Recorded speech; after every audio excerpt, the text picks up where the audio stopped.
Anong kinain nyo sa lunch sa TV? Ako, syempre gulay. Ha? Talaga nga naman. Pero alam mo, nagtanong po ako kay Ate Yam kung ano nga ba yung masarap, mabilis i-prepare, at syempre dapat nutritious. At eto ang sagot niya sa ating Kusina Clinic. Ay walang makukuhang sustansya sa talong. Nako, nagkakamali kayo dyan. Sa dark color nitong taglay, ang ibig sabihin, siksik yan sa antioxidants. Tama ba, Doc Daisy?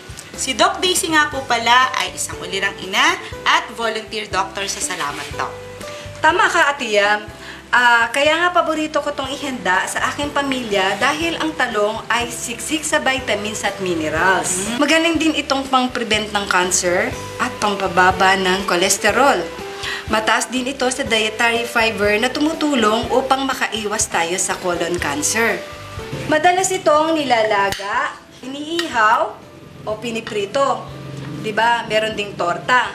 Pero ngayon, para maiba naman, gagawa tayo ng ibang twist. Yung tinatawag na eggplant tonkatsu. Simple lang to, Yam. Hiwain mo ang talong. Pwede mong balatan o hindi, pero ako pinalatan ko siya.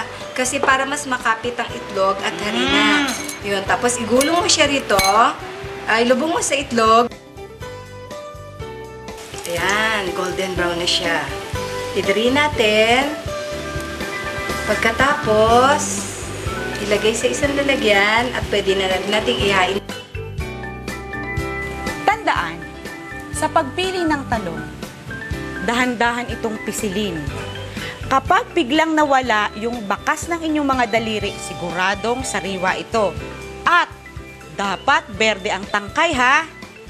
Makinis, pantay ang kulay, walang patsi-patsi para siguradong walang bulok sa loob. Ang talong, iba-iba ang hugis nito.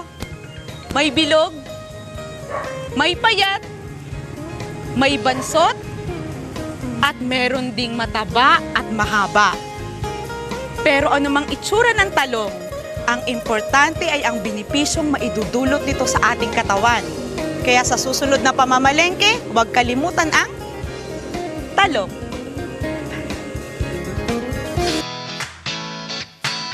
Parang sanay na sanay humawak ng talong si Ate Yam, partner, ha?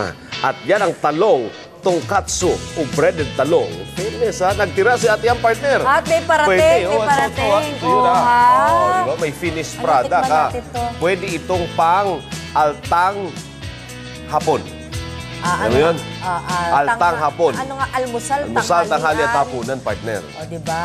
Talagang all Tingnan around natin. na. Masarap, ha? Sige, tapos magbabasa tayo. Maganda ba?